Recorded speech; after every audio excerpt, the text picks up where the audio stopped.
Hola mi querido compañero y amigo, mira que con este vídeo voy a compartir contigo lo del estudio de la otra noche. Estudio que estuvo centrado en el capítulo 5 del Evangelio de San Juan, la famosa historia del paralítico que fue curado, que llevaba 38 años yendo allí al estanque para ver si entraba en el agua y eso. Un par de cosas bastante importantes, ¿no? Primero, el hombre destacó en el estudio el hecho de que Jesucristo fue y habló con el paralítico y lo primero que hace es preguntarle: ¿quieres ser sano?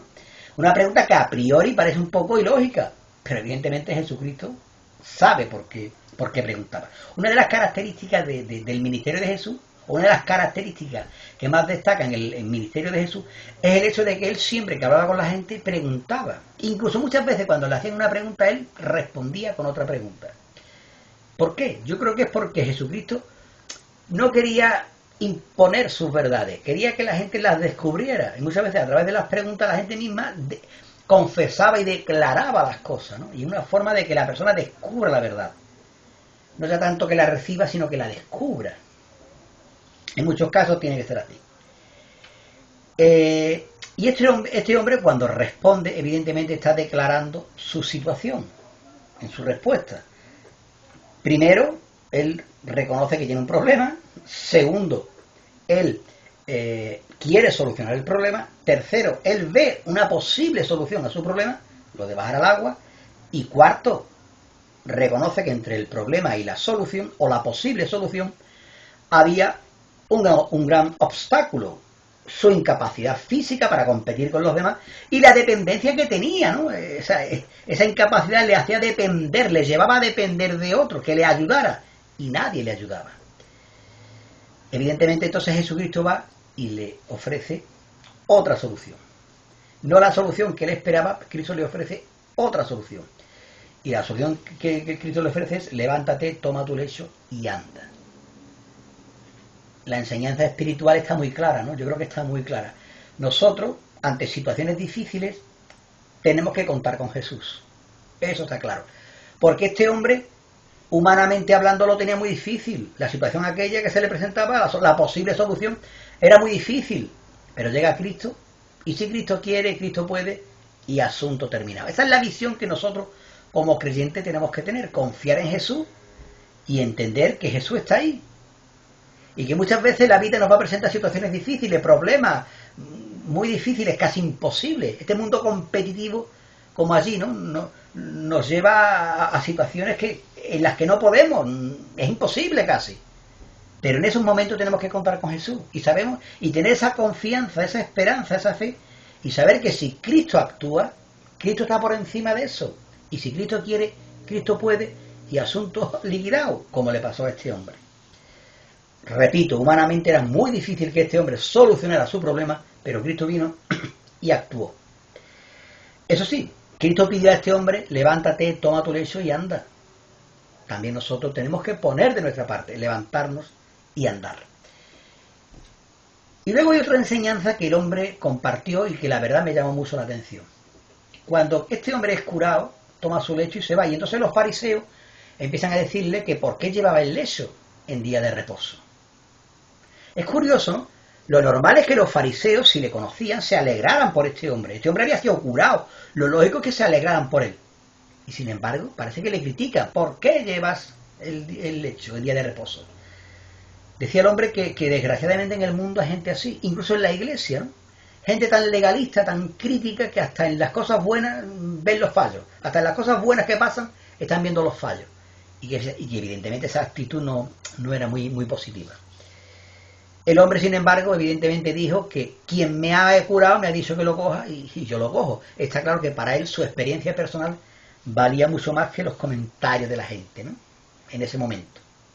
Y eso es algo de lo que también tenemos nosotros que aprender. Nuestra experiencia con Jesús tiene que estar por encima de los comentarios que en un momento dado la gente esté haciendo. Pero a mí lo que me llamó la atención fue lo siguiente. El hombre preguntó: Jesucristo respetaba la ley y cumplía la ley. Entonces, ¿por qué Jesucristo metió a este hombre en un compromiso diciéndole: toma tu lecho, sabiendo que eso creaba polémica con los judíos?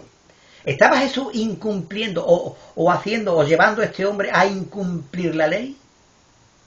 cuando le dice toma tu lecho, sabiendo que los judíos se iban a molestar? ¿Cómo es que Jesús pone a ese hombre en ese compromiso? Evidentemente la respuesta que dio el hombre es que Jesucristo no estaba incumpliendo la ley, no estaba violando la ley. Estaba de alguna forma, por una parte, contradiciendo no la ley, sino la interpretación que de la ley estaban haciendo los judíos. Una cosa es la ley, otra cosa es la interpretación que de la ley estaban haciendo los judíos. Y luego, por otro lado, Jesucristo lo que está demostrando, evidentemente, que sí que hay que respetar la ley, pero que hay excepciones. Siempre hay excepciones. Y que evidentemente la vida de una persona, en un momento dado, está por encima de ese legalismo, de esa interpretación que de la ley hacían los judíos. O sea que hay situaciones en las que la vida de una persona, la sanidad de una persona, tiene que estar por encima de esa interpretación que de la ley estaban haciendo los judíos, ¿no? Esa interpretación tan estricta que de la ley estaban haciendo los judíos. Que a veces hay que ser un poco más flexibles y entender que la vida de una persona está por encima de eso. Y aquí viene lo gordo, aquí viene lo importante. El hombre dijo esto para explicar lo siguiente. Muchas veces hoy en día en las iglesias pasa lo mismo. Que en vez de seguir a Jesús y las enseñanzas de Jesús, estamos siguiendo los cristianos, las iglesias, a la interpretación que de dicha verdad están haciendo los líderes. Y decía esto, eso pasaba hace 2000 años, y hoy también pasa. Hoy hay gente que interpreta la Escritura y que hace que la gente, los cristianos, en vez de seguir a Jesús, estemos siguiendo la interpretación que de la ley están haciendo, o de la Biblia, de la Escritura, están haciendo los líderes, los teólogos. El hombre dijo, de ahí el hecho de que haya tantas religiones, tantos grupos, tantas denominaciones, tantas doctrinas. Porque, decía el hombre, muchas veces en vez de seguir a Cristo, estamos siguiendo a Cristo a través de las interpretaciones y de las doctrinas que los líderes religiosos están enseñando. Y que evidentemente eso era un error. Nosotros estamos aquí para seguir a Cristo y no para seguir las doctrinas que desde las iglesias nos están imponiendo o nos están enseñando.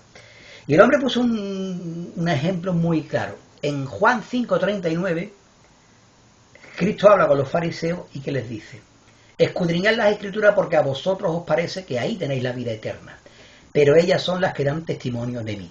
Jesucristo le está enseñando a los discípulos, a los fariseos, que la verdad, la salvación, la vida eterna no está en las Escrituras, sino en aquel de quien hablan las Escrituras.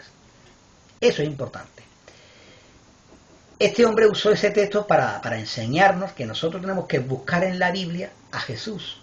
Entender que la verdad no está en la Biblia, sino en aquel de quien habla la Biblia. Que la verdad no está en el continente, sino en el contenido. No en la letra, sino en el mensaje.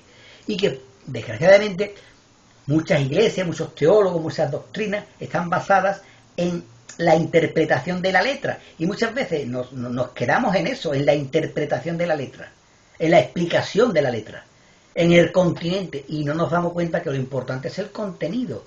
No ya tanto lo que hay en la Escritura, o sea, no ya tanto la interpretación de las Escrituras, sino la obra de aquel de quien habla las Escrituras.